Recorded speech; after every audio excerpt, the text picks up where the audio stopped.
Hi guys, today we're unboxing my new iPhone 13 Pro. So I pre-ordered this on the day of the launch and got my hands on it a week later. I went for the iPhone 13 Pro with 128 gig of storage in silver, costing me £949. There's a number of capacity options, so the minimum size has gone up to 128 gig, then you can get 256 gig, 512 gig and 1 terabyte. Now I've been an Android user for a long time and my current phone is a Samsung S10 Plus, but I've decided to make the switch and move over to an iPhone mainly due to the camera on there. So in this video, I'll give you my first impressions on the phone and other videos will come later on. So if you're not a subscriber, be sure to subscribe and hit the bell icon to be informed of my next release. So I'll be unboxing this, showing you what you get inside and also cover some of the features of the phone. So let's initially take a look at the box. So it doesn't come covered in any plastic, very small compact box. You can see it's very slim and that's due to the fact it doesn't come with a charger. Looking on the back and the top, you can see the Apple logo and on the sides you've got iPhone written on there. The picture of the camera on the front of the box is slightly raised. If I put my finger around it,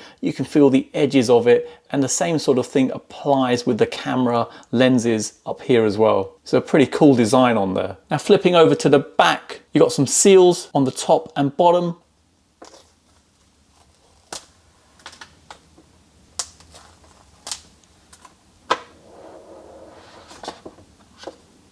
Inside the box, initially you're presented with the phone and there's a paper tag here. And if I lift that off, take the phone out, you've got a package over here, SIM caddy removal tool here, got some documentation and one Apple sticker. You get a charging cable, one end's Type-C, the other one's a lightning connection, and that's all you get in the packaging. Now taking a look at the phone, let's take the cover off the top here.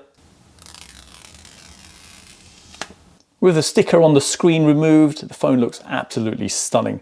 Apple say it's water and dust resistant and it's rated IP68 with a maximum depth of 6 meters for 30 minutes. But I'll take their word for that. I'm not going to try that out. The back is a silver finish, which is a little bit like a matte white. Put my finger on there, not prone to fingerprints. And you've got the Apple logo in the middle, which has a mirror finish on there. There's surgical grade stainless steel around the phone and has a mirror finish on there, but is prone to fingerprints. Dimensions wise, the phone comes in at 146.7 millimeters high, width is 71.5 millimeters, and the depth is 7.65 millimeters. It weighs in at 204 grams. The display on here is a 6.1 Super Retina XDR display with ProMotion and supports 120 Hz.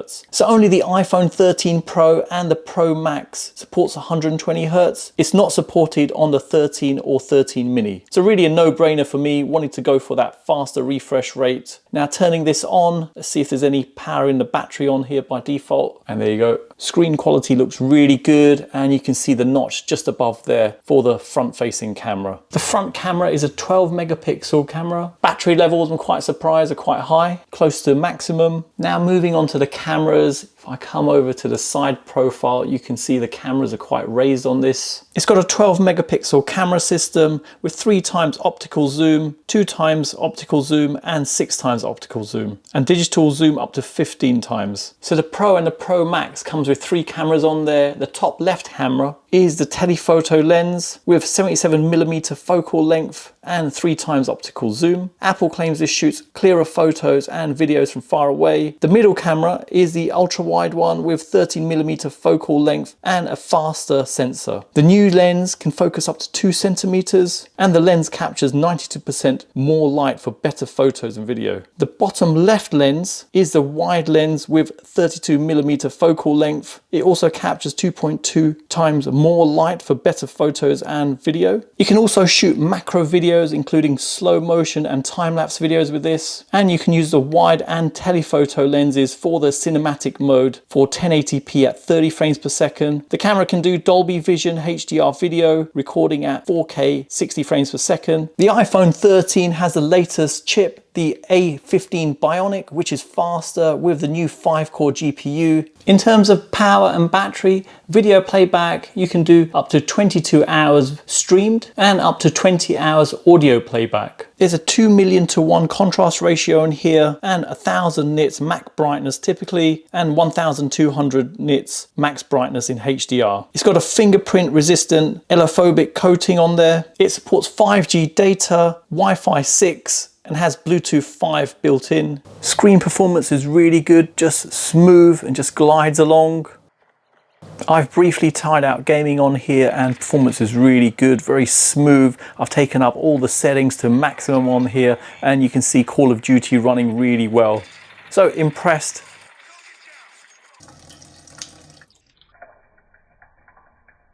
As this is my first impressions video of the iPhone 13 Pro, I've just done some short video clips just to give you a brief idea what the camera's like. Nothing too intensive on this, just some brief tests and to see what the performance is like on it. Now, first of all, we've got a slow motion effect coming down with a tap dripping. You can see for yourself, looks absolutely stunning with this. Now here's some actual footage recorded on the iPhone and the mic quality to expect from the recordings. It's recording at 4K 60 frames per second.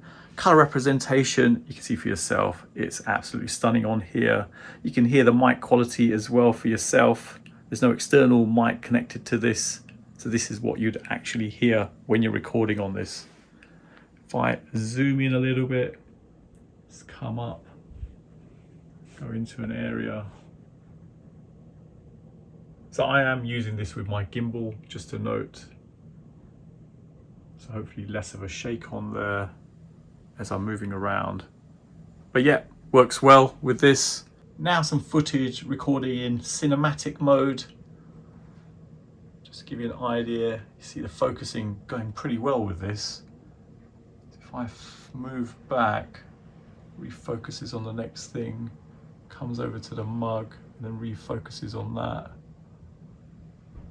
Looks very good. Let's come out on this. Shoot back in again. Really good. I'm really impressed with this. Let's see how it performs on recording some fruit and coming in really close on there. I'm hitting the focus on here now, see if it will come in on the stem of the bananas I've got here. A little bit slow at that. You pull out a little bit. There you go. Looks really good. Come in closer. Trying to focus between the different bananas on here. And it's not too bad. I guess it depends on how close you come in and what it tries processing, thinking what's close and what you're trying to capture. This is probably a clearest bit I can get on there. If I come in closer, it's going to blur up. And if I come out and then hit zoom, so that's with 3 times zoom, that's pretty good.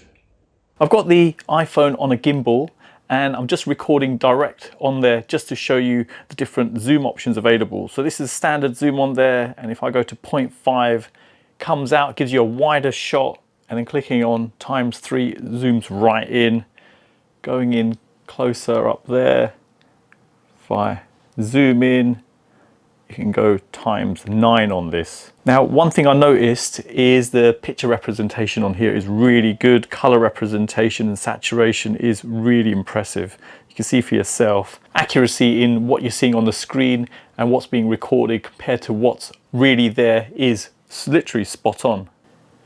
I've got cinematic selected here now. You can see 1x zoom, so this is standard size here. If I click on that, I can zoom in 3 times. Stretching it out, it's not possible from what I can see. And if I click an area, it will start doing tracking on that area. And if I hit record, you can track between different objects on here. If I now start moving, it will keep it in focus. And again, to highlight, you've not got the zoom capability on here. Got the iPhone on this side and my S10 Plus there. I know it's not a good comparison, but I thought it's worth just showing. You can see deeper saturation of colors on here on the iPhone, where it's a little bit more washed out on the S10 Plus. And again, I think the lower light capability is much better on the iPhone. You can tell straight away it's giving a more accurate representation of picture on there. Here are some sample photos I've taken with the camera just to give you an idea what to expect. One thing to note, the low light capability on here was really impressive. Taking pictures in a dark environment, even with minimal light around, so minimal sort of ambient light in the background, just the whole area just looked much brighter than how it really was. So really impressed by that, and something I haven't been able to achieve with some of the other equipment I've been using previously. So in summary, really impressed with the iPhone 13 Pro.